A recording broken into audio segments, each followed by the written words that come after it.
Vamos a grabar esta clase. Bueno, antes, ¿están de acuerdo en que grabemos la clase? No hay problema, ¿cierto? Bueno, entonces vamos a trabajar entonces. Primero, pues vamos a ocuparnos de ese campo de qué es el antropoceno y vamos a trabajar algunas megatendencias. Incluso podríamos tener un espacio para hablar de pronto de los trabajos del futuro dentro de esta perspectiva del antropoceno, que es la época en la que nosotros realmente nos encontramos hoy. Luego vamos a hablar del ciberespacio. Y digamos que más que un tratado técnico, porque estamos hablando de ética, vamos a hablar de antropología y ciberespacio. De hecho, el ciberespacio es un espacio antropológico, es decir, es un espacio antropológico porque las personas tienen parte de su vida allí. Y de alguna manera, pues el tener parte de su vida allí, el realizar actividades a través de la red mundial, pues esto también tiene connotaciones éticas. De hecho, usted se puede ir a la cárcel si comete un delito ciberespacial. Es decir, que estar en el ciberespacio, si bien algunas personas se valen del anonimato del ciberespacio para cometer delitos, para inventar fake news, para compartir bulos, noticias falsas, pues digamos que el ciberespacio también hay ciberpolicía, hay también una forma ética de estar en el ciberespacio. Y hay un elemento que quiero que tengan presente y es que la red mundial, que fue creada por Tim Berners-Lee, pues de alguna manera es como un gran edificio que tiene muchos apartamentos. Y el apartamento eh, más sobrecargado de personas es el de las redes sociales. Es muy particular porque mucha gente cree que Internet son redes sociales, pero no, el mundo digital es mucho más amplio que eso, pero vamos a hablar de algunos elementos o connotaciones que tiene este campo. Hablaremos un poco de la infraestructura técnica del mundo virtual, hablaremos de la sociedad 5.0, la cibercultura, hablaremos de algunas anotaciones sobre la escritura y la comunicación digital, la hipertextualidad. Esto estaría enfocado en nuestro tema número 2. Luego vamos al tema número 3, la virtualización de las emociones. Vamos a hablar de los seres humanos en modo offline y en modo online. Vamos a hablar de la vida online. Vamos a hablar de cómo, si bien yo no puedo programar una emoción, yo sí puedo programar los atractores emocionales. Y yo puedo programar un atractor que genere indignación. Yo puedo programar un atractor que genere ternura. En fin, digamos que el mundo digital de alguna manera me permite influir en las personas que me ven. Entonces vamos a mirar sobre todo ese fenómeno, ¿cierto? Vamos a hablar allí de la sociedad de enjambre, vamos a hablar del riesgo digital y la sociedad del control. Y finalmente, vamos a hablar un poco de transhumanismo dentro de esta perspectiva, debido a que el mundo digital, pues, no es solamente para navegar. De alguna manera, a través del Internet de las cosas, queremos conectar en tiempo real las realidades humanas. Entonces aquí vamos a hablar de biohacking, vamos a hablar de cibercuerpos, vamos a hablar en general de transhumanismo. Vamos a hablar de cómo pasamos de una ética general a hablar de una ética en la red. Hablaremos también, bueno, en el fondo, pues los beneficios del ciberespacio y de la red mundial son infinitos. Digamos que tantos como problemas puede traer. Vamos a hablar de los beneficios y los abusos de la comunicación ciberespacial y vamos a hablar de algunas problemáticas éticas que no están resueltas, pero que siguen siendo planteadas por esta nueva tecnología. Estas van a ser nuestras temáticas, divididas como en 4 puntos. Tengo como 2 tareas, digamos, dentro de nuestro curso. El primero está relacionado con una lectura que quiero que hagan. Vamos a abordar un texto es un texto sencillo, espero que sea sencillo de leer. Es un texto muy corto de un autor coreano-alemán que se llama Byung-Chul Han. Y ese texto se llama En el enjambre. No se los voy a poner a leer todo, les voy a poner a leer ya 2 capítulos. Y este texto, la idea es que cada uno pueda hacer un infográfico, pueda hacer un mapa conceptual o más bien de una vez les digo qué es lo que vamos a hacer. Listo. De los 2 capítulos que te correspondan de este texto, de En el enjambre, usted va a realizar primero, pues una lectura. Los capítulos son realmente muy cortos. Segundo, vas a elaborar como trabajo, puede ser un mapa, puede ser mapa conceptual, puede ser un infográfico, puede ser un cuadro sinóptico, puede ser un cuadro sinóptico, es decir, puede ser algún tipo de presentación de unas 2 o 3 ideas que sean focales dentro de esos capítulos y vas a agregar una conclusión donde usted me diga qué piensa de lo que leyó.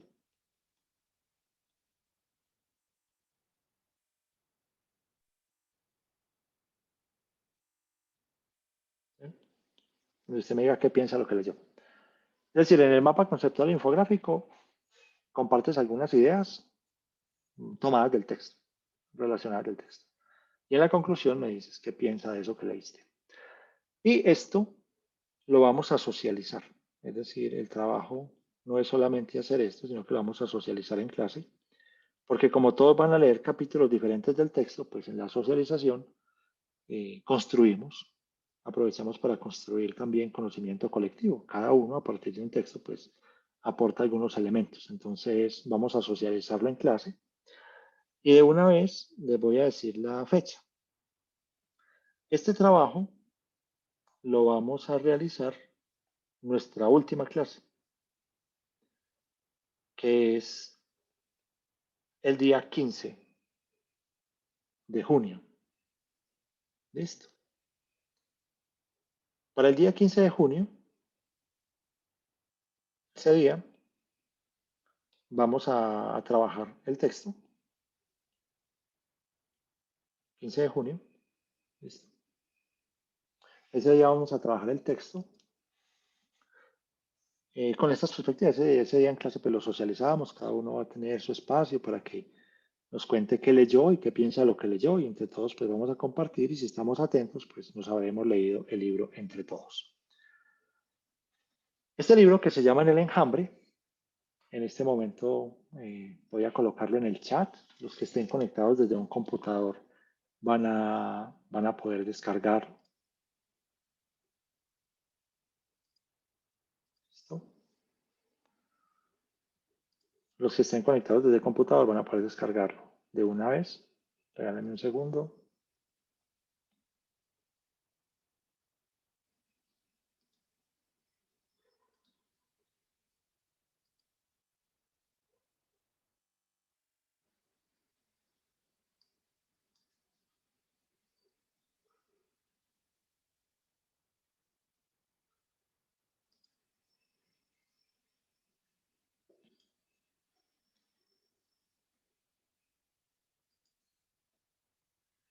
Listo, ahí está el texto de Byung-Chul Han.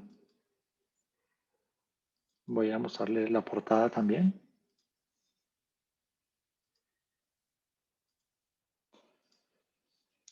Y si quieren, de una vez hago una distribución de los capítulos para que todos leamos capítulos diferentes. Listo. Entonces, este es el texto. Realmente cada capítulo es muy corto. Tiene, de hecho, cada uno de estos son dos capítulos. Le voy a poner a cada uno 2 capítulos.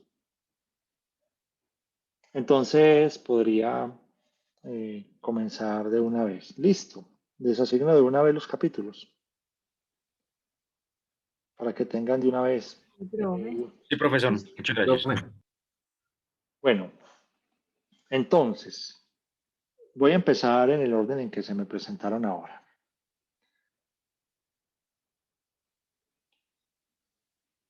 Joana Gómez va a trabajar los capítulos 1 y 2, es decir, sin respeto y social indignación.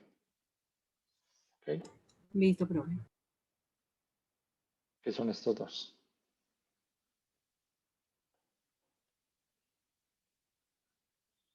El 1 y el 2. Joana. ¿Listo?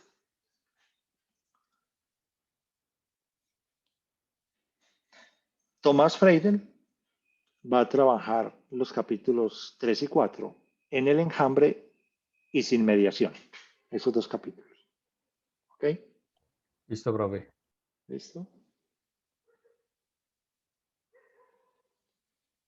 Paula Salcedo va a trabajar los capítulos 5 y 6. Se llama El listo Hans y la huida a la imagen. Listo, ¿Listo, gracias. Paula? Ok. Daniel Martínez va a trabajar de la acción al tecleo y del labrador al cazador. Listo, profe. Listo, de la acción al tecleo y del labrador al cazador. Karina Sedán va a trabajar del sujeto al proyecto y la ley de la tierra. ¿Listo, Karina? Del sujeto al proyecto y la ley de la tierra. Daniel Peláez Sí, señor. trabajaría fantasmas digitales y cansancio de la información. Los capítulos 11 y 12. Listo, profe. ¿Okay? Carla Contreras trabajaría crisis de la representación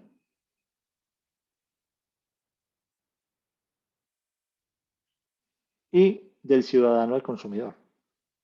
Listo, profe. ¿Listo, Carlos? Cristian Jiménez trabajaría protocolización general de la vida y psicopolítica.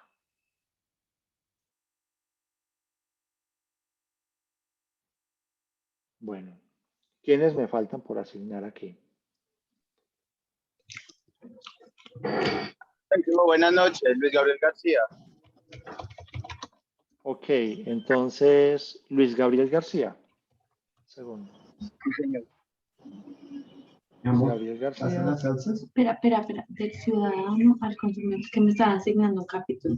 Profe, buenas noches. Geraldine Bonilla. ¿En la cámara? Listo, ya. Voy a anotarlos y ya. Ábrame.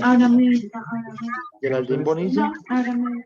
Listo. Profe, buenas noches. Gilberto Gutiérrez. Ok, Gilberto Gutiérrez. Aquí. Profe, buenas noches, John Jaime Buritica. Listo.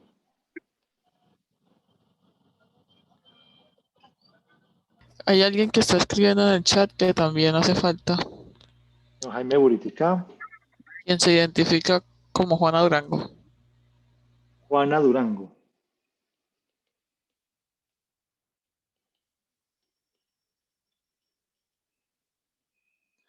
Juana Durango.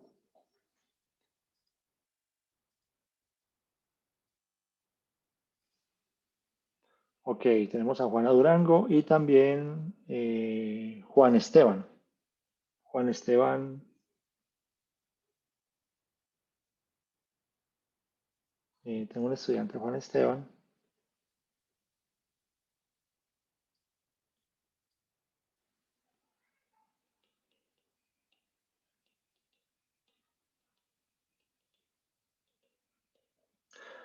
Bueno, entonces, Luis Gabriel García va a trabajar, voy a variar los capítulos 1 y 16, es decir, sin respeto y psicopolítica. ¿Listo? Profe, 1 y 16, listo, profe. Sí. Listo, profe. Ok, Geraldine Bonilla, los capítulos 2 y 14, es decir, Sociedad de la Indignación, perdón, 2 y 15. Los capítulos 2 y 15, es decir, Sociedad de la Indignación y Protocolización General de la Vida. Listo, profe, muchas gracias. Gilberto Gutiérrez va a trabajar los capítulos 3 y 14, es decir, en el enjambre y del ciudadano al consumidor. ¿Listo? Ok, profe, gracias. John Jaime Buritica, los capítulos 4 y 13, es decir, el listo Hans y crisis de la representación.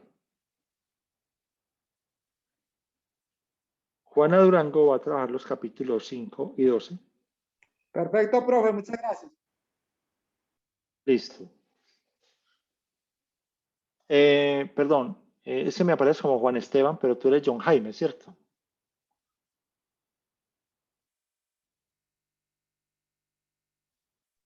Sí, profe, John Jaime Buritica. Listo, ok, perfecto. Bueno, si puedes renombrarte ahí.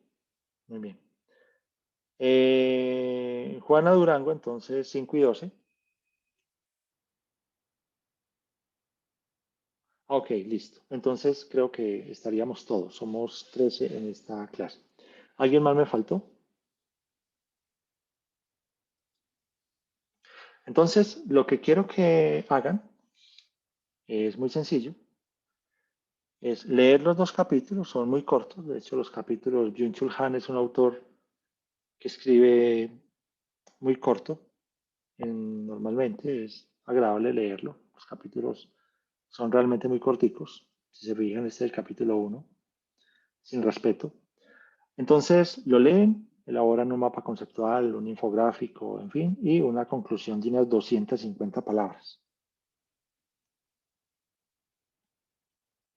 Una conclusión de unas 250 palabras donde ustedes me cuenten qué piensan de lo que leyeron. Y la siguiente actividad son dos.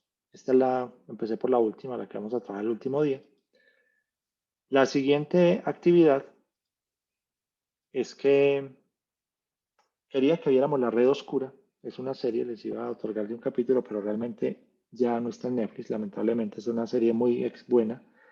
Es una serie documental sobre Internet, sobre muchas áreas de Internet, pero ya lamentablemente no está en Netflix. Entonces, vamos a trabajar 3 documentales. La idea es que cada uno vea uno, al menos. ¿Listo? Vamos a trabajar 3 documentales. El primer documental es un documental que podríamos decir ha estado más o menos de moda en los últimos días. Se llama Nada es privado. Está en Netflix.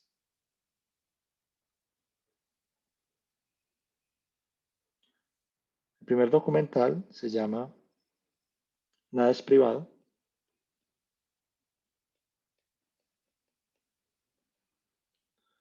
Se encuentra en Netflix.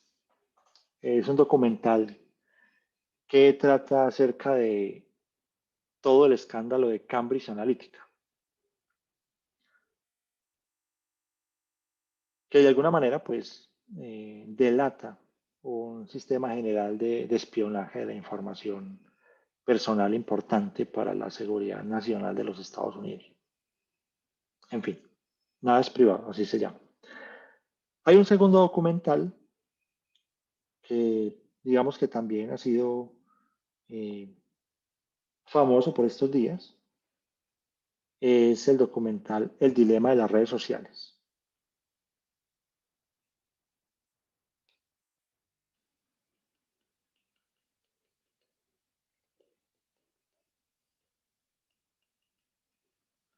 El dilema de las redes sociales también se encuentra en Netflix. Y hay un documental que se encuentra en YouTube y este documental se llama La Deep Web, Viaje al submundo digital. Es un documental. Listo. Este es el tercero.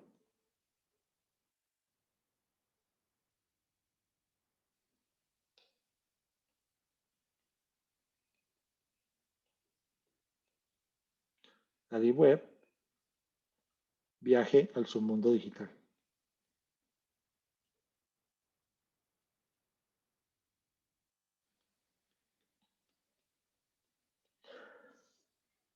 ¿Qué quiero? Que cada uno de ustedes vea uno de esos documentales y digamos que de hecho, este es el primer trabajo evaluativo.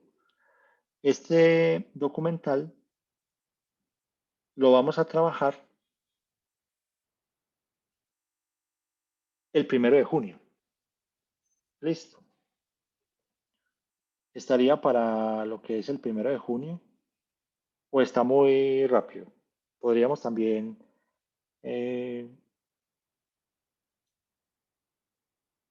sí, puede ser el 1 de junio. Realmente los documentales son cortos. Está de pronto el del dilema de redes sociales que dura un poquito más de 1 hora, pero los otros siempre están entre los 45 o 50 minutos. Entonces, trabajaríamos el 1 de junio, y pues con base en este trabajo sacaríamos la primera nota. Solo son 2 noticas evaluativas y pues es sobre todo una lectura corta, ver el documental, y el documental que ustedes vean, vamos a hacer lo siguiente. Del documental van a hacer también, vamos, un infográfico con algunas ideas. Creo que un infográfico, resumir es renunciar. Cada que uno resume algo, pues está renunciando a un montón de cosas. Entonces, un infográfico donde mostremos algunas ideas relacionadas con el documental.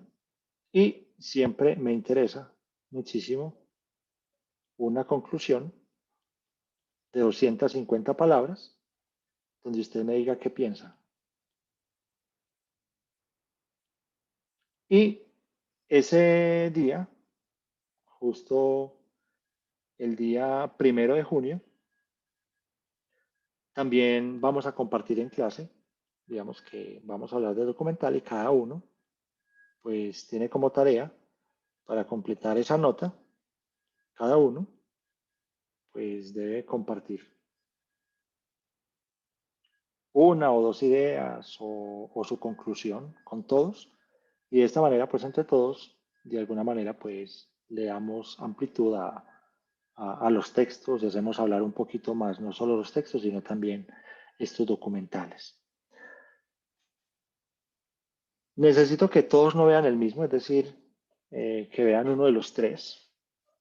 Entonces, ¿quieren que se los distribuya o me dicen de una vez? Solo quiero asegurarme que vean los 3. Pues entre el grupo veamos los 3. Cada Profesor, uno ve uno. Sí, dime. pues a mí me gustaría optar por mirar el de la Deep Web.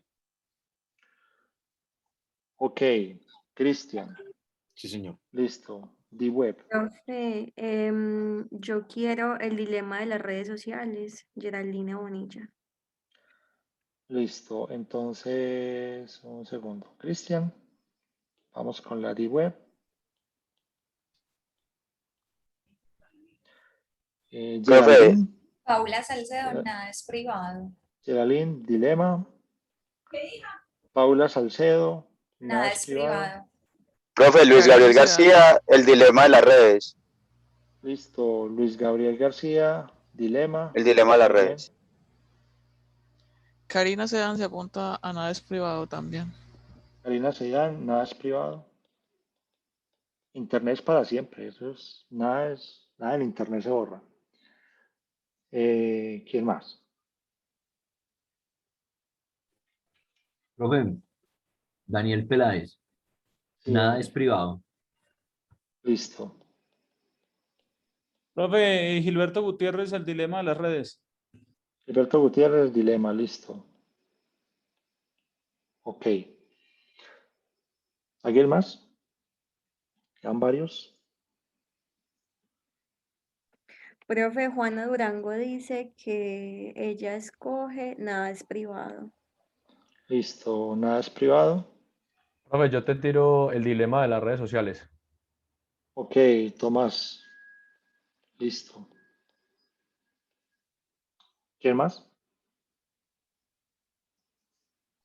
Yo, profe, a mí me gustaría el de la Deep Web. Carla, ok.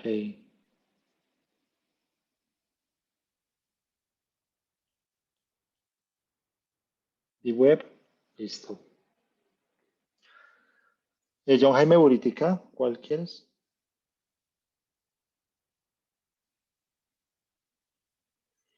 Daniel Martínez y Joana Gómez. Profe Daniel Martínez, la Deep Web. Listo. Profe, Sí. John Jaime.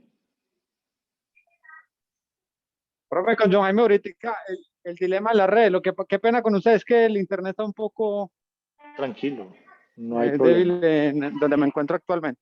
Listo. ¿Y Joana Gómez? ¿Cuál de los de los tres documentales quiere? La Deep Web. Listo. Perfecto. Bueno, esos son nuestros dos momentos evaluativos. Lo demás, a mí me gusta trabajar en clase.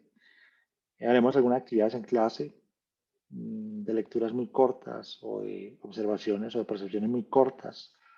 Escucharemos algún audiolibro que esté de moda también, muy cortico, para, digámoslo así, ampliar un poco nuestras perspectivas.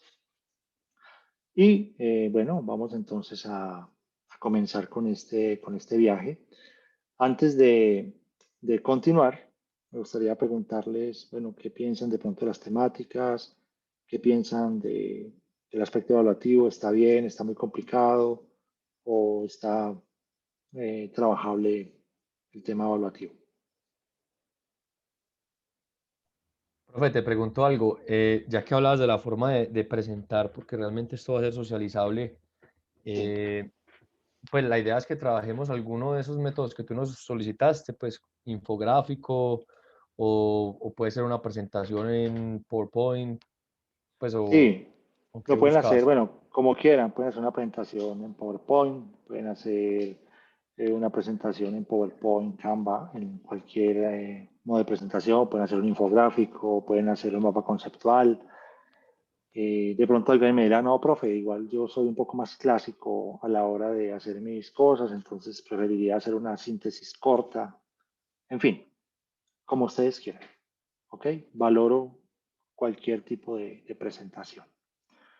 Imagen interactiva, eh, en fin, esto es mundo digital, entonces podemos anclar muchas cosas como ustedes quieran, no hay ningún problema. Para socializar, ustedes pueden decir, pueden proyectar el infográfico, pueden proyectar su presentación. A mí no me gusta trabajar por Teams, porque Teams es demasiado limitado. Prefiero Zoom, que es mucho más dinámico. Por eso les envié la invitación a Zoom y siempre nos vamos a conectar por este mismo enlace. Bueno, entonces pueden escoger para ambos trabajos cualquiera de las modalidades. Y siempre socializamos, digamos que ese es como el core del elemento evaluativo, que no es solamente hacer algo, sino que socializamos y charlamos entre todos y ampliamos los conocimientos entre todos. Entonces, así estamos con nuestros aspectos evaluativos. Esta clase pues es muy de programación. Y también les agrego algunas referencias, sobre todo de los elementos o autores que voy a trabajar. Ustedes los tienen también en sus correos electrónicos. Entonces, nos queda esto. Empecemos el viaje a través del mundo de la ética en la red.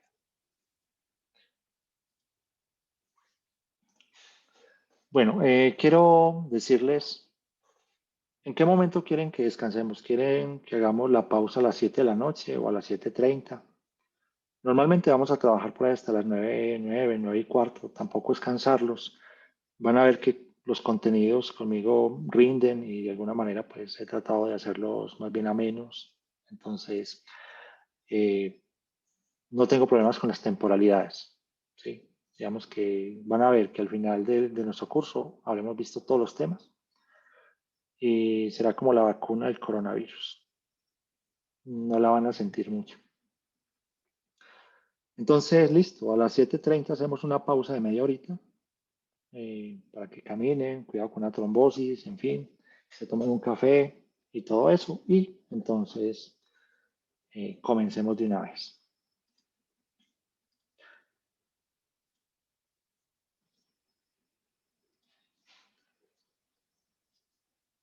Estamos viendo este curso en un tiempo de pandemia y de alguna manera pues quisiera hacer referencia sin pasar de pronto de largo por esta perspectiva.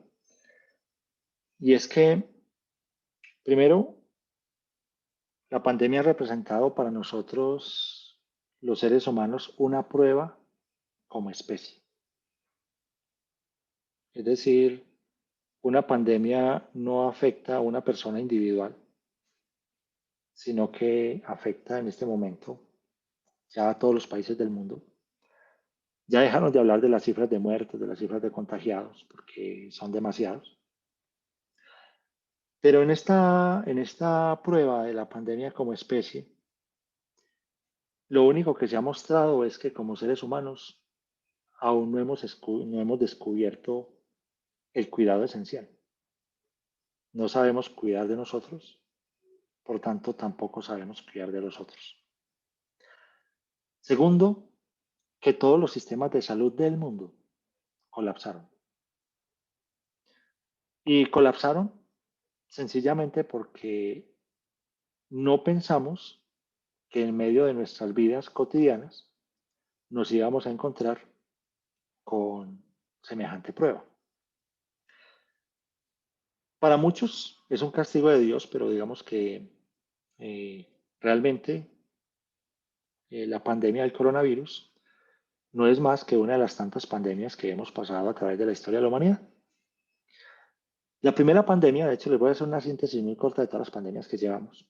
Aprovechar que soy docente de historia de la medicina hace mucho tiempo, entonces, de hecho, esa es una de mis clases.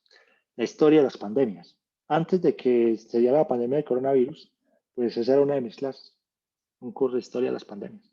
Entonces, simplemente se las voy a recordar dentro de esa historia.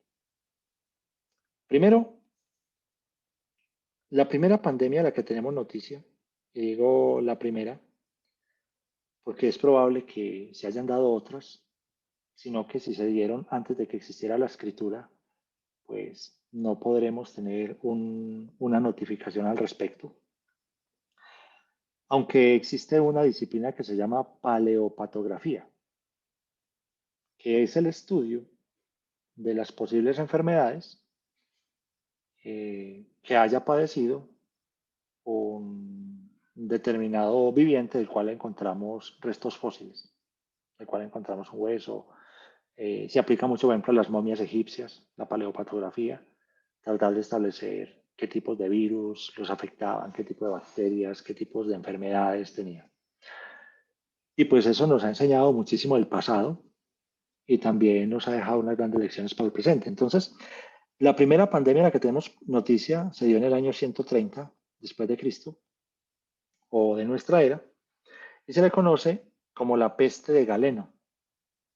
Pues no es que Galeno fuera el que haya traído la peste, sino que Galeno era médico, es uno de los padres de la medicina, era médico en Roma en el año 130, y todo el Imperio Romano, que cubría todo lo que actualmente es Europa, todo lo que actualmente es Turquía, Egipto, Israel, toda la parte, gran parte de lo que era el antiguo Imperio Persa, en la actualidad el mundo árabe, es decir, limitaba casi con la India, todo eso era el Imperio Romano.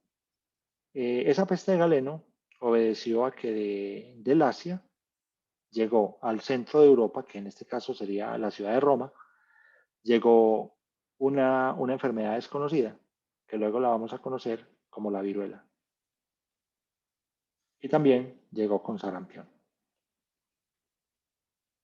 La viruela y el sarampión diezmaron todo el Imperio Romano en un 45%. De hecho, la viruela es la responsable de la muerte de al menos el 60% de la población indígena en las Américas, después de la conquista.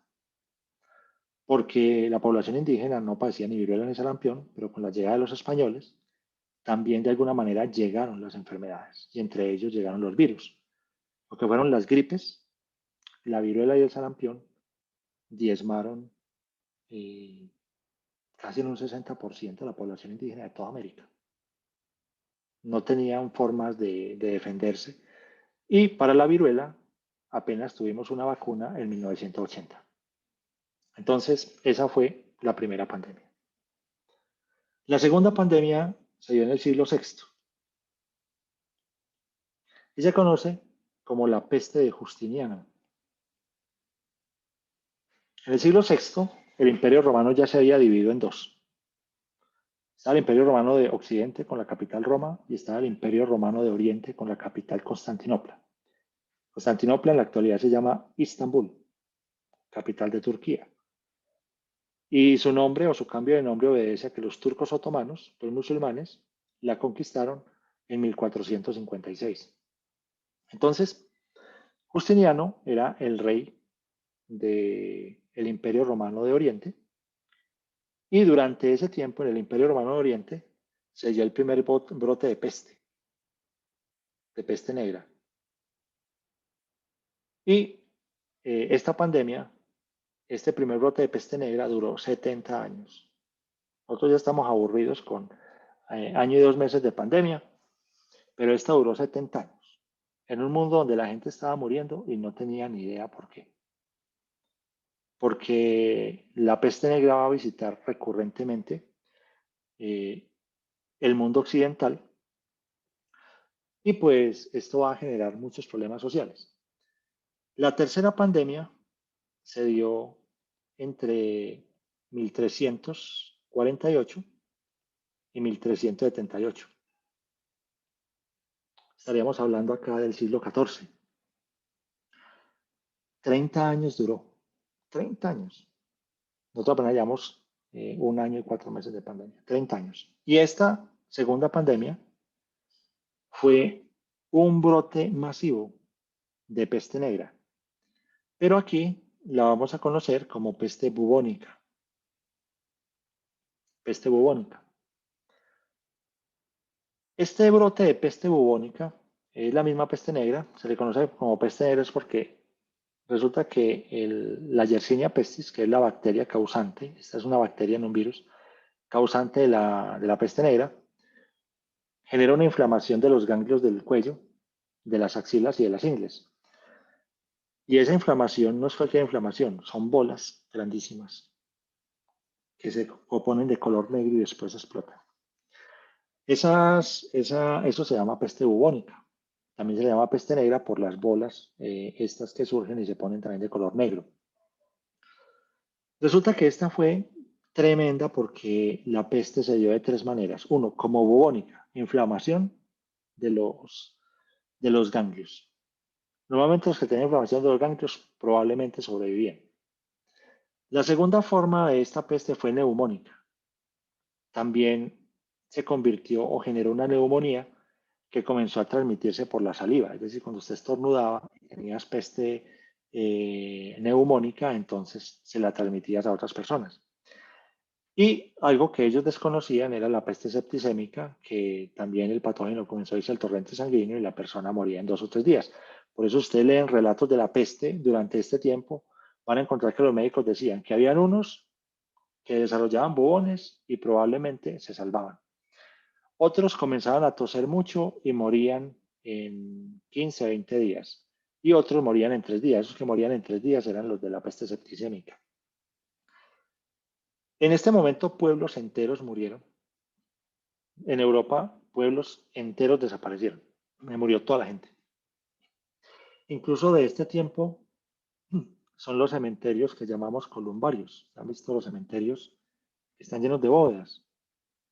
Nacieron en este tiempo porque era tanta la gente que moría que el cielo era negro de tanto quemar gente, de tanto quemar cadáveres.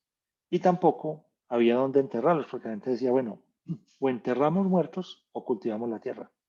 Entonces comenzaron a construir cementerios que hoy llamamos columbarios. Luego vamos a tener una cuarta pandemia, ya mucho más cercana a nosotros. Esta se dio en 1889 y duró hasta 1892.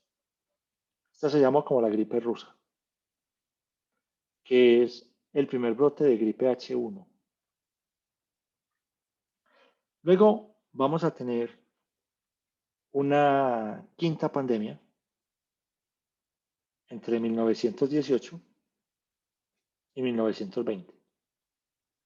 Apenas pasada la Primera Guerra Mundial, vamos a tener una gripe que se llama la gripe española, aunque realmente comenzó en Estados Unidos, y también va a ser una gripe tipo H1. De hecho, entre nosotros los virus tipo H1 están presentes. Hasta hace poco estaba la H1N1.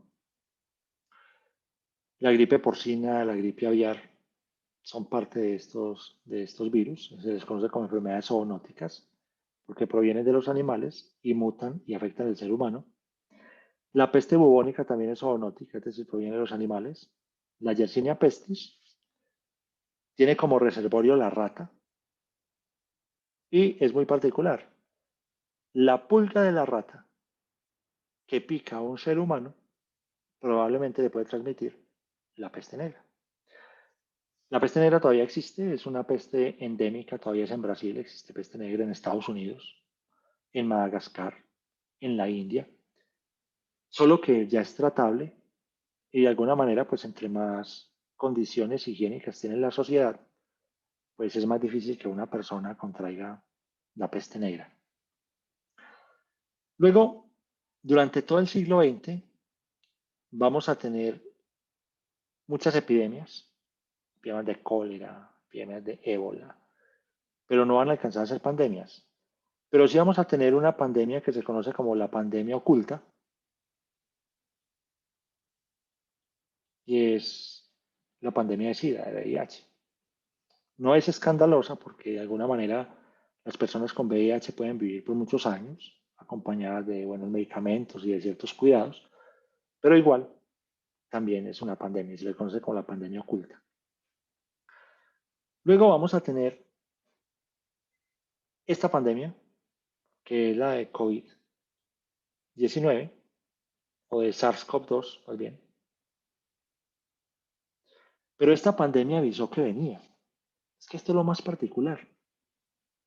Esta pandemia ya nos dijo en estos 20 años, en estos 21 años, en 2 veces nos dijo, ojo, que los voy a visitar. ¿Cómo nos lo dijo?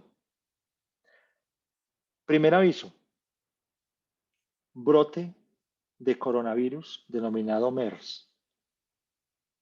Por allá entre el 2007 y 2008. El síndrome respiratorio del Medio Oriente. Afectó Hong Kong, afectó Taiwán, afectó algunas ciudades árabes, pero era coronavirus. Luego, por allá entre el 2014 y el 2016, otro brote de coronavirus, que se le conoció como SARS. Síndrome respiratorio agudo severo.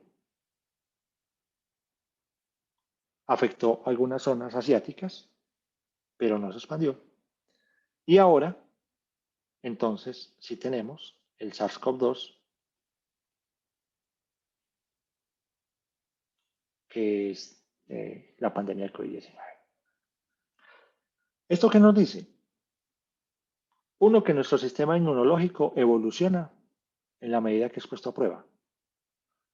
Las futuras generaciones probablemente sean inmunes al coronavirus, o si no inmunes, pues para ellos va a ser una gripa como para nosotros es una de las tantas gripas que hemos sufrido. Sin embargo, para nosotros es mortal. O sea, hay un asunto acá que es también es un asunto evolutivo. Y nuestro sistema inmunológico es fuerte debido a que hemos heredado inmunidad transmitida de padres a hijos, debido también a la exposición que ellos han tenido a diferentes patógenos. Por otra parte, esta no será la última pandemia, vienen muchas otras. Y tenemos que estar preparados.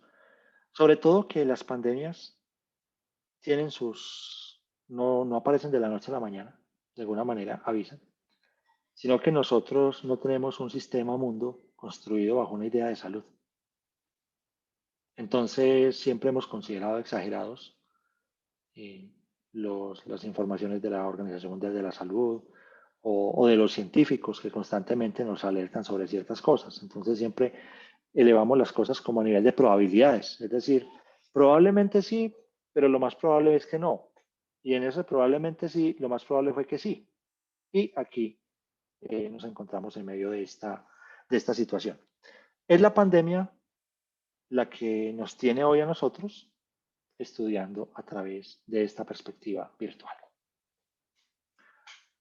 Bueno, antes de continuar, ¿tienen algún comentario, alguna pregunta, alguna percepción? ¿Cómo se han sentido durante este tiempo de pandemia, por ejemplo? ¿Cómo ha cambiado sus vidas? alguien quisiera de pronto compartirlo, bienvenido.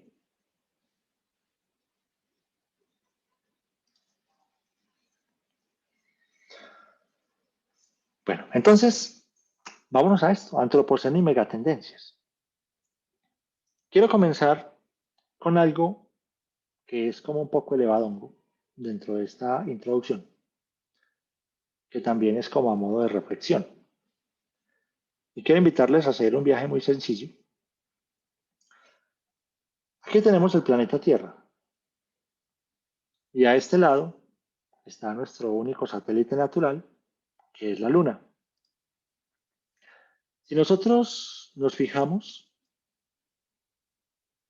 la Tierra realmente es muy pequeña.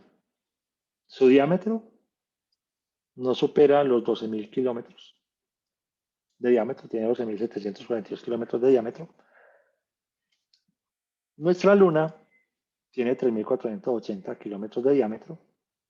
Si nosotros pudiésemos colocar la Tierra y la Luna justo al lado del Sol, que tiene un diámetro de 1.392.684 kilómetros cuadrados, kilómetros, pues si pudiéramos hacer ese experimento y colocar la Tierra y la Luna justo a un lado, digamos que necesitaríamos una especie de ayuda para poderlos ver.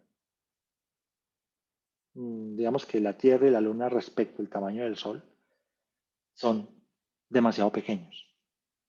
Ahora, una erupción solar, que hacen parte de las actividades de la actividad solar permanente, una erupción solar puede cubrir un recorrido de unos 200.000 kilómetros. Nosotros nos encontramos aquí. No tenemos mucho problema con las erupciones solares porque estamos a 150 millones de kilómetros de distancia.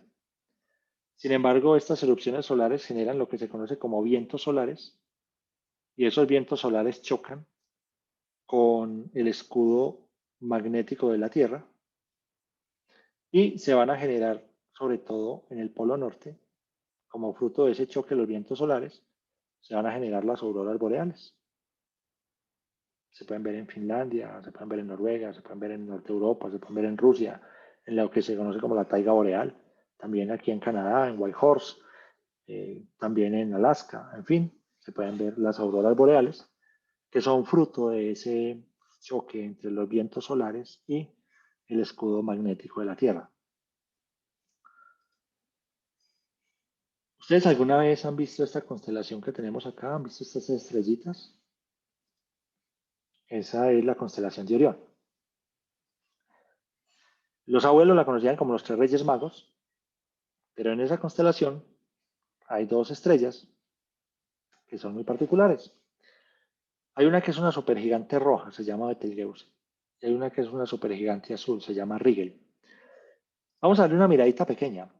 Esta es Rigel, la supergigante azul que está en la constelación de Orión. Tiene un diámetro de 20 millones de kilómetros. Estamos hablando de un tamaño muy difícil de percibir o de imaginar. Después de ciertas magnitudes, uno no puede percibir el tamaño de algo. Este es uno de los tamaños que no alcanzamos a imaginar, como es algo que tiene, como es un cuerpo que tiene 20 millones de kilómetros de diámetro. Si nosotros colocásemos nuestro Sol justo al lado de Rigel, pues se vería más o menos así. Es uno de los 40.000 soles que compondrían, por ejemplo, esta estrella. Y si pusiéramos la Tierra a un lado, pues la Tierra sería un píxel con respecto a lo que es esta estrella. Ahora, hagamos una visita a la siguiente estrella, Betelgeuse, una supergigante roja. Una estrella roja es una estrella que está muriendo. No se sabe cuándo va a expirar del todo, puede ser en miles de años o puede ser muy pronto. Nuestro Sol en el futuro se va a convertir en una gigante roja, no tan grande como esta, pero sí una gigante roja, y se va a explotar. Esta estrella, que está en proceso de muerte, tiene 2.000 millones de kilómetros de diámetro. Es demasiado grande. De hecho, si colocásemos nuestro Sol al lado de esta estrella, pues nuestro Sol alcanzaría a ser como un píxel con respecto al tamaño de esta estrella. Si nosotros quisiésemos ir de la Tierra al Sol y quisiéramos hacer ese recorrido en un carrito de Fórmula 1, nos demoraríamos unos 50 años manteniendo una velocidad constante y sin entrar a pits, sin echar gasolina, sin bajarse al baño, en fin. Te demoraría unos 50 años en ir de la Tierra al Sol. Pero si lográramos montar un rayo de luz, realizaríamos ese viaje solamente en 8 minutos. Aquí está nuestra casa. Esta es una vista frontal de nuestra galaxia, la Vía Láctea. Y aquí está una vista de perfil. Hay una particularidad con los seres humanos y es que nosotros no somos el centro de nada. No somos ni el centro de la galaxia, ni tampoco somos el centro del universo, y mucho menos del sistema solar. Aquí está nuestro sistema solar. En este ladito, justo aquí, más o menos, está nuestro sistema solar, donde el centro del sistema solar es el Sol. Hubo una época donde discutíamos qué era el centro, y hoy pues no existe un mundo con centros, un universo con centros. Colocaríamos al centro como por un poquito de autoestima la conciencia, pero realmente no somos el centro de la galaxia. En el centro de la galaxia hay un agujero negro que consume materia y energía a grandes proporciones. Y aquí en este ladito pues nos encontramos nosotros y nuestro planeta, que es un satélite del Sol. Es decir, en el fondo, pues nosotros no somos el centro de muchas cosas. Si fuéramos a recorrer la galaxia nuestra, nos demoraríamos 100.000 años luz, si lo hiciésemos a la velocidad de la luz. Nuestra vecina más cercana es la galaxia Andrómeda. Es decir, el municipio enseguida está nada más y nada menos que 2 millones de años luz. Es decir, viajar hasta allá, o al menos con las formas que conocemos de viajar, para nosotros sería imposible, a no ser de que escogamos otra forma, como lo diría un astrónomo llamado Alcubierre, que podamos desplazar el espacio. Entonces podríamos viajar mucho más rápido que la luz incluso. Pero bueno, eso es física teórica. Hasta el momento, con los métodos que disponemos, 2 millones de años luz técnicamente serían infinitos para nosotros. Estas son imágenes que captamos con uno de nuestros ojos en el cielo. Esta es la galaxia Andrómeda, fotografiada por el telescopio espacial Hubble. De hecho, si usted se mete a la página del telescopio espacial, puede descargar unas imágenes espectaculares del cielo. Y estas imágenes, que son tomadas, más galaxias y más galaxias, son tomadas con el telescopio espacial Hubble, lo que nos hablan es de un universo demasiado grande. Un universo que nosotros comenzamos a descubrir que era muy grande por allá en 1928 con Edwin Hubble. De hecho, este telescopio se llama Hubble en honor de Edwin Hubble, el astrónomo que descubre que el universo está en expansión. Y solamente quiero mostrarles una cosa a través de todo este viaje. Y está relacionada con lo más lejos que el ser humano ha mirado desde el punto que tenemos como observadores, nuestro planeta. En el año 1995 hemos realizado la observación más histórica hasta el momento realizada por el ser humano. Es decir, lo más lejos que hemos mirado en el espacio profundo fue en el año 95.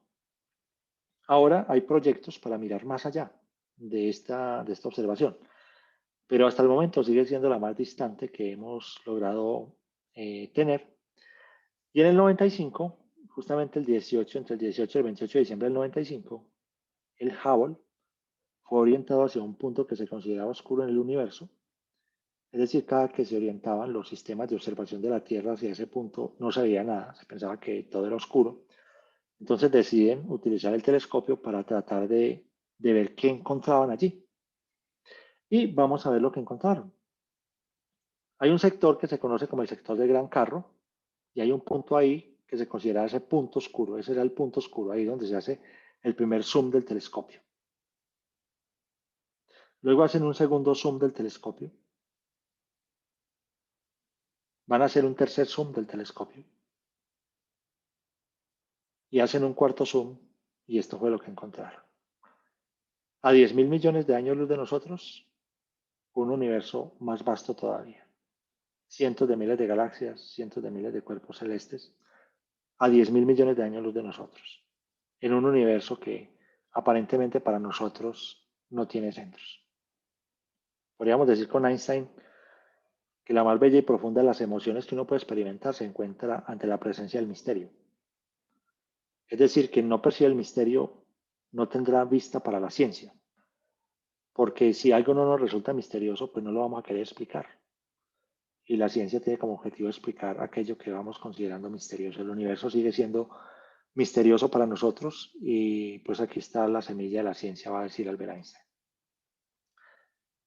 Yo no sé si un recorrido como estos les pueda parecer asombroso. Sin embargo, lo que nosotros alcanzamos a ver del universo desde el punto de vista del que nosotros miramos, digo desde el punto de vista del que nosotros miramos, que es este, se puede equiparar a lo que este niño alcanza a percibir a través de esta persiana de su ventana.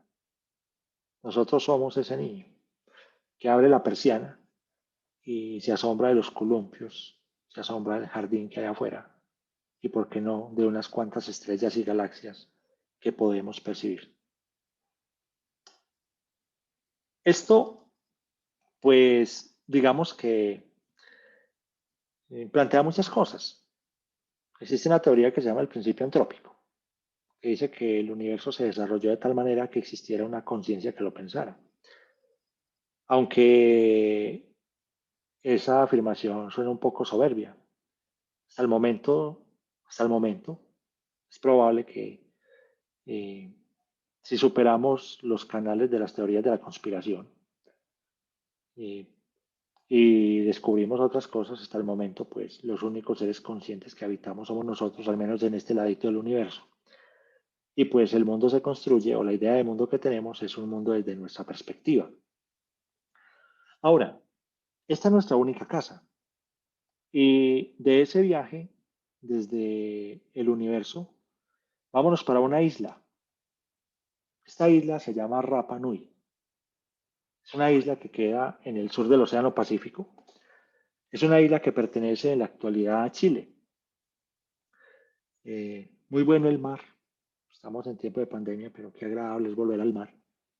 Aquí está esta isla y hay una particularidad en esta isla y son estas esculturas realizadas en roca volcánica.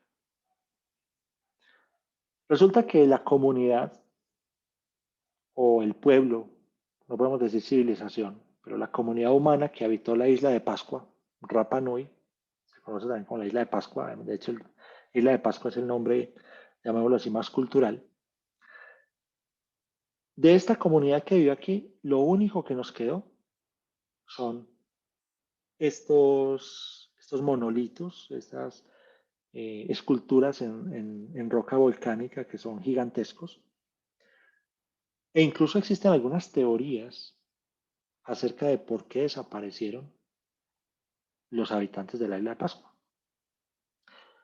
Algunos dicen que fue la sífilis, pero realmente fue imposible, porque la sífilis la trajeron los europeos a América y los pascuenses desaparecieron mucho antes de la llegada de los europeos.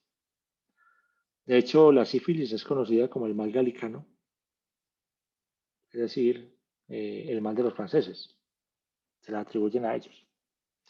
O al menos así lo hizo Fracastoro, que fue uno de los primeros teóricos en describir la sífilis por allá en el siglo XVI.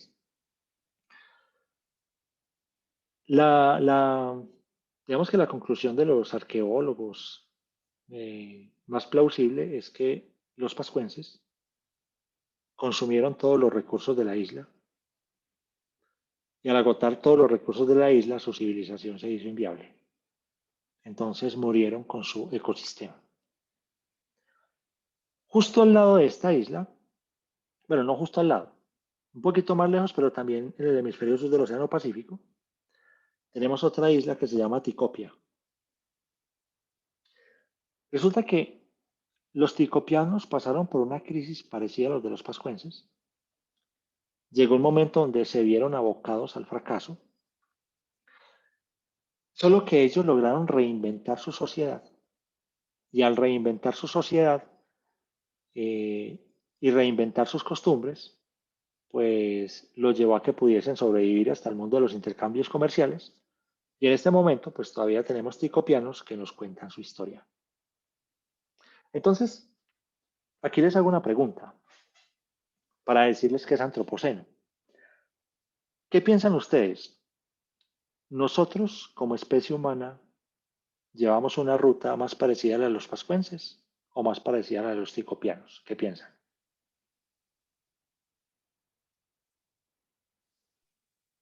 ¿Somos más pascuenses o somos más ticopianos en nuestro sistema cultural, mundial, económico, social?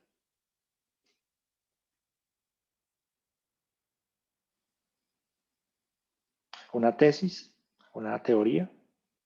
¿Una perspectiva? ¿Alguna queja? Profesor, ¿Reclamo? hola, ¿cómo está? Dime, Luis Gabriel. No, Cristian Camilo. Ah, Camilo, sí. Cristian Jiménez. Profe, pues apoyaría que, o sea, podría vernos más desde el lado de los ticopianos, vista de que somos seres que hemos sido, hemos sido de diferentes tipos de catástrofes, pero hemos sabido sobresalir a esto, hemos tenido adaptabilidad, nos hemos transformado según las necesidades y hemos logrado superar infinitas adversidades que hoy en día nos tienen en un auge de evolutivo, tanto social, económico, tecnológico. Ok, Cristian. Muy bien. ¿Alguien más tiene alguna perspectiva? ¿Somos más pascuenses? ¿Somos más ticopianos? De pronto. Digamos que en el fondo el ideal sería ser como los ticopianos, de pronto reinventar un poco este sistema mundo nuestro. Pero si nosotros nos basamos en algunas ideas, nos parecemos de pronto más a los pascuenses. Y aquí es donde viene el concepto de antropoceno. Todo ese recorrido que les hice, hablando de que el ser humano, de alguna manera tenemos un punto privilegiado porque existimos, independiente de que seamos muy pequeños en este universo. Paul Crutzen fue premio Nobel de Química por allá en el año 1995, pero a finales de los años 80, Crutzen y otros compañeros de él, del campo de la química, de la física, de la geología, comenzaron a decir que nosotros nos encontramos, perdón, un segundo, se me pasó acá, que nosotros nos encontramos en una nueva época. ¿Sí? Nos encontramos en una nueva época. Y esa nueva época, ellos la van a llamar antropoceno, es decir, nosotros no estamos ni en la época contemporánea ni en la posmoderna, nosotros estamos en la época del antropoceno. Y esta nueva época, de alguna manera, pues es un poco más aceptada por la ciencia en cuanto a categorización del momento en el que nosotros vivimos, debido a que esta idea del antropoceno surge a partir de las edades de la Tierra.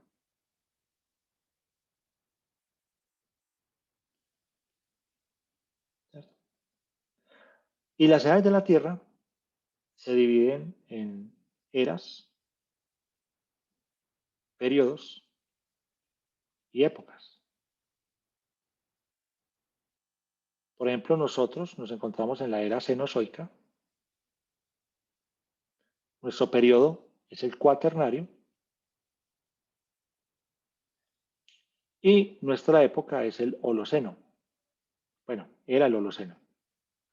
Aquí es donde comienza la discusión.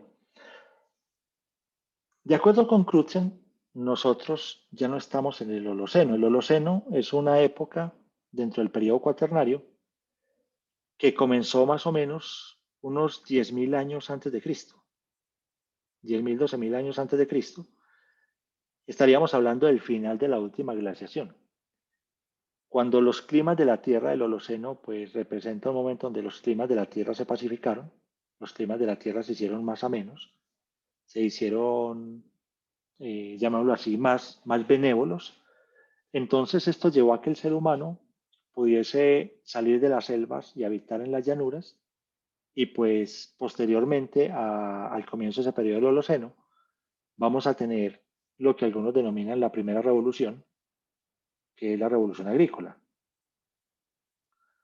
Realmente esta no fue la primera revolución, La primera revolución se dio en el año 70.000 a.C., se llama la revolución cognitiva, que es más o menos el punto donde el ser humano comenzó a tener un lenguaje simbólico, donde descubrimos la metáfora, donde de alguna manera se tienen datos de un lenguaje que da cuenta de una conciencia. Entonces eso se llama la revolución cognitiva. Por lo tanto, esta sería la segunda gran revolución, que fue la revolución agrícola. ¿Qué es lo que dice Crutzen? Crutzen dice que el Holoceno terminó cuando el ser humano comenzó a realizar una intervención técnica sobre el planeta. No técnica, no tecnológica, llamémoslo así. Es decir, que el Holoceno, el final del Holoceno, comenzó a darse por allá en 1712, cuando el ser humano comienza a utilizar nuevas fuentes de energía para imponerse sobre la naturaleza. ¿Cuáles fueron esas nuevas fuentes de energía? Los combustibles fósiles, el gas, el carbón y el petróleo. Esa perspectiva tecnológica pues va a llevar a que el ser humano establezca un dominio técnico sobre el planeta.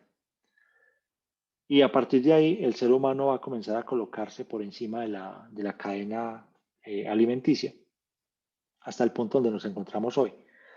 Entonces, lo que dice Crutzen y otros de sus compañeros es que ya no existe el Holoceno, sino que lo que existe es el Antropoceno, es decir, estamos en la era geológica del ser humano.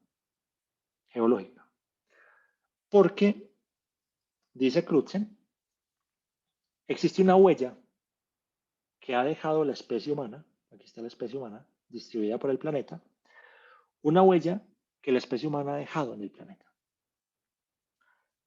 Fíjense en esta imagen, esta es una de las imágenes preferidas de Crutzen.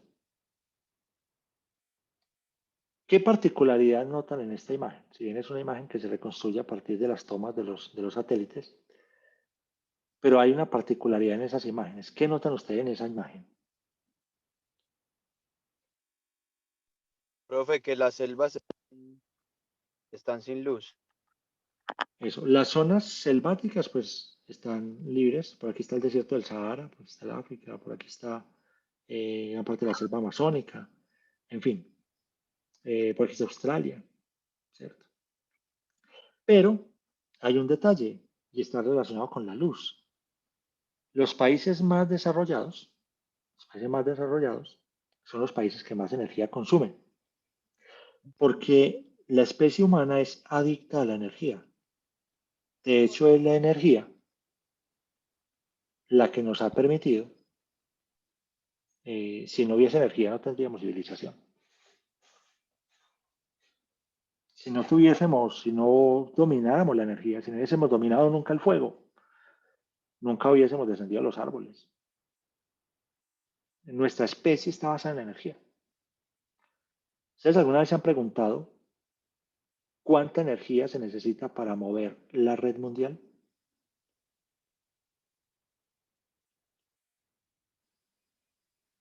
¿No? Ahora vamos a tener la respuesta a esa pregunta. ¿Cuánta energía necesitamos para mover en un día la red mundial? Es decir, todos los procesadores, todos los servidores y todas las memorias que están distribuidas en todo el planeta. ¿Cuánta energía se necesita para mover la red mundial? Nosotros somos adictos a la energía. Fíjense, los países más desarrollados, ¿sí?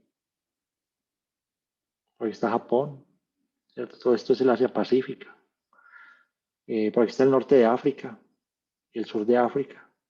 Consumen alta parte de energía. Por aquí está, esto es Brasil, las zonas más desarrolladas, todas son, se puede notar el gasto de energía. Nosotros somos adictos a la energía. Un hecho que de pronto nunca pensamos. Cuando usted está en un aeropuerto, ¿cuáles son las áreas que mayor aglomeración de personas tienen? Sobre todo cuando usted está en la sala de espera, donde hay una conexión para cargar el celular. ¿Cuánto cuesta usted en vatios todos los días o en vatios al año? Los aparatos que tenemos. Cada paso que vamos hacia adelante implica mayor consumo de energía. Entonces, Crutzen dice, mire, esto es un signo de que ya no estamos en el Holoceno, este es un signo de que ya estamos en el Antropoceno. Es decir, el ser humano ya ha implantado una huella sobre el planeta. De hecho, esa es la huella ecológica. Es una huella que se puede fotografiar, es visible. Eso es lo que llamamos la huella ecológica, es decir, es una huella que ya es perceptible como imagen. De pronto, si desaparecemos, quedará la gorda del Parque Berrío y otra civilización dirá, ve, un Moai, ¿cierto? Como las grandes construcciones, los monolitos que tienen o que nos dejaron los pascuenses. Un ejemplo del antropoceno puede ser este. ¿A ustedes qué les sugiere esa imagen? ¿Qué pudo haber sucedido aquí? Que ¿Algún existe aficionado a rastro? Sí. agua o mar en ese sector. Agua o mar en ese sector. De hecho, este es el mar de Aral, o fue el mar de Aral, que medía unos 68.000 kilómetros cuadrados.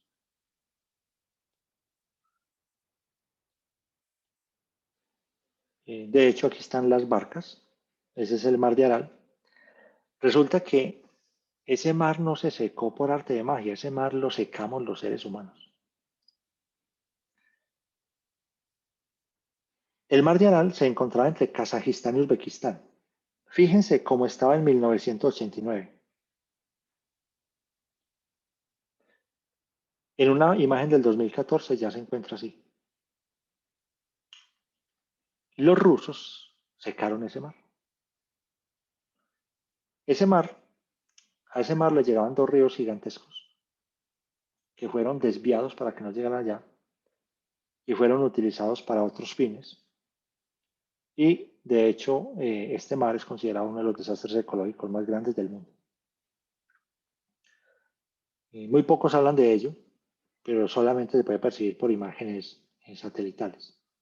Es decir, el mar no se secó solo, nosotros lo disecamos, secamos ese terreno. Y en este momento es un desierto con barcas abandonadas. En el fondo, pues nosotros con el planeta hemos actuado de esta forma, como si fuera una naranja que podemos exprimir.